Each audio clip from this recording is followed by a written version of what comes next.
अब राजा का बेटा राजा नहीं बनेगा, राजा वही बनेगा जो हकदार होगा. सुपर 30 या चित्रपटाचा डायलॉग मुद्दाम बोलून दाखवण्याचं कारण म्हणजे आज याची प्रचिती आली आहे. पोस्टमनचा मुलगा आता महापौर होणार आहे. कुणाचं नशीब कधी पालटेल हे कुणालाच माहीत नसतं. कल्याणमधील किरण भांगले यांची कहाणी हेच सांगते. EMI वर घेतलेल्या घरातून थेट महापौर पदाच्या उंबरठ्यावर पोहोचलेले किरण भांगले कोण आहेत? त्यांना थेट महापौर पदाची लॉटरी ही कशी लागली हेच या व्हिडिओतून आपण जाणून घेणार आहोत. नमस्कार, मी प्रियंका लाठी. आपण पाहताय न्यूज 18 मराठी. आणि मला तर कधी वाटलं पण नाही का या क्षेत्रामध्ये तो उतरेल. नक्की सार्थक झालेलंच आहे. ज्यावेळी तो निवडून आला त्यावेळेस मी ऑफिसमध्ये सांगितलं. आता शब्दच नाही बोलायला त्याच्याबद्दल. आमच्याजवळ भरघोस मताने तो निवडून पण आला आणि इथून पुढून वाटचालीसाठी त्यांचाच आशीर्वाद राहील.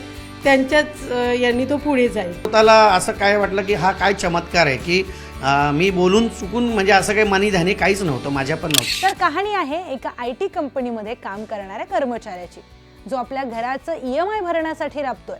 वडील राजाराम भांगले जे पोस्टमन आहेत. दारोदारी फिरून काम करणाऱ्या या वडिलांनी त्यांच्या मेहनतीच्या जोरावर आपल्या मुलाला BE मेकॅनिकल इंजिनियर केलं, उच्च शिक्षित बनवलं. ही कहाणी आहे किरण भांगले यांची.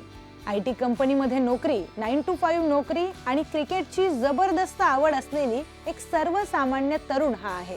पण आयुष्याने अचानकपणे वळण घेतलं. राजकारणामध्ये पाऊल टाकताच किरण भांगले सामान्य कार्यकर्त्यांपासून थेट महापौर पदाच्या शर्यतीमध्ये आघाडीवर आले. कल्याण डोंबिवली महानगरपालिकेमध्ये अनुसूचित जातीसाठी खुलं आरक्षण पडलं आणि किरण भांगले यांचं नशीबच पालटलं. किरण भांगले यांच्या या प्रवासाबाबत त्यांच्या कुटुंबियांनी विशेष समाधान व्यक्त केलंय. मुलगा उद्या महापौर होणार आहे या भावनेने कुटुंबीय सदगत झालेत. त्यांनी यावर काय प्रतिक्रिया दिली तुम्हीच ऐका. रवी पाटील साहेबांचा त्यांचाच मोठा वाटा असं मी समजत. आणि मला तर कधी वाटलं पण नाही का या क्षेत्रामध्ये तो उतरेल.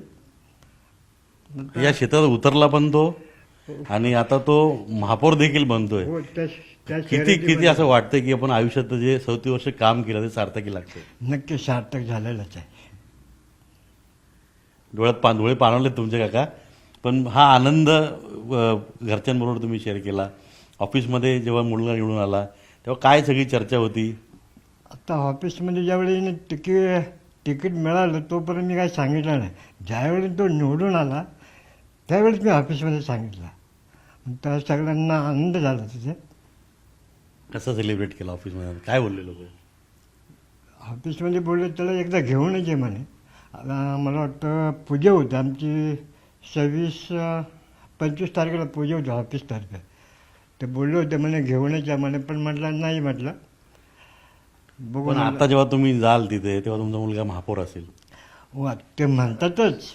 अरे ST कॅन्डिडेट म्हणून लागलं, नक्की तो 100% मुलगा बसेल म्हणे गादीवरती. वाटलं होतं कधी? नाही, असं नाही वाटलं. हे गव्हर्नमेंट सर्वंट आहेत त्यामुळे यांना जास्त सभा घेता येत नव्हता. तुम्ही कसा प्रचार केला? आम्ही डोअर टू डोअर जाऊन असं 4-5 जणींचा ग्रुप बनवून डोअर टू डोअर जाऊन प्रचार केला. आणि आता तो निवडून आला आहे.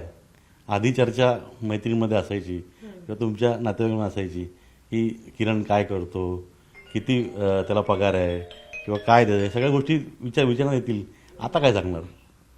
आता शब्दच नाही बोलायला त्याच्याबद्दल. आमच्याजवळ किरण कामाला लागला आहे, 30-35 हजार पगार आहे, क्रिकेट खेळतो, राजकारणात त्याला रस आहे. हे सगळं पाहताना कुठेतरी असं वाटलं होतं कधी मुलगा आपला काय होईल पुढे, कधी काय होईल असं वाटलं होतं? असं त्याने क्रिकेटमध्येच त्याला खूप वेळ होतं. क्रिकेटचं पुढे काहीतरी त्याला करण्याची खूप इच्छा होती. त्याच्यामुळे मग आता हे सपोर्ट भेटला रवी पाटील साहेबांचा. तिकीट दिलं, भरघोस मताने तो निवडून पण आला आणि इथून पुढून वाटचालीसाठी त्यांचाच आशीर्वाद राहील. त्यांच्याच यांनी तो पुढे जाईल. त्याला असं वाटलं की नोकरीसाठी काय कुठं गव्हर्नमेंटच्या वगैरे नाना विचारतायत का काय. तर मी बोललो नाही, फक्त विचारतोय तुला काय माहीत बुद्धी काय समर्थांनी दिली, गणपती बाप्पांनी दिली, एवढं विचारलं आणि मी निघून गेलो.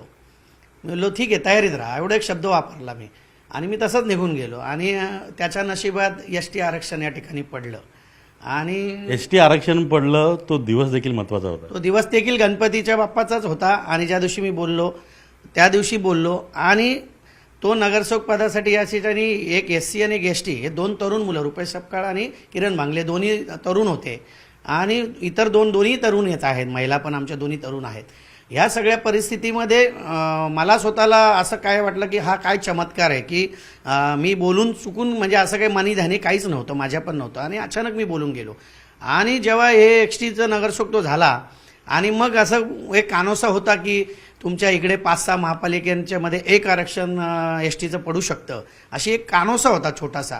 आणि ती पहिलीच चिठ्ठी कल्याण डोंबिवली महापालिकेने, त्या दिवशीही तुम्हाला सांगतो किरण आणि मी TV बघत होतो आणि गणपती बाप्पाचा मागे गणपतीचा दिवस होता 22 जानेवारी. म्हणजे गणपतीने सुरुवात केली आणि गणपतीने ST आरक्षण महापौरचं पाडलं. म्हणजे बाप्पाची एवढी मोठी कृपा असू शकते हा माझ्या स्वतःवर माझा विश्वास नाही. आज पोस्टमनचा मुलगा महापौर होण्याच्या उंबरठ्यावर उभा आहे. ही कहाणी आहे संघर्ष, संधी आणि स्वप्न पूर्ण होणाऱ्या क्षणांची.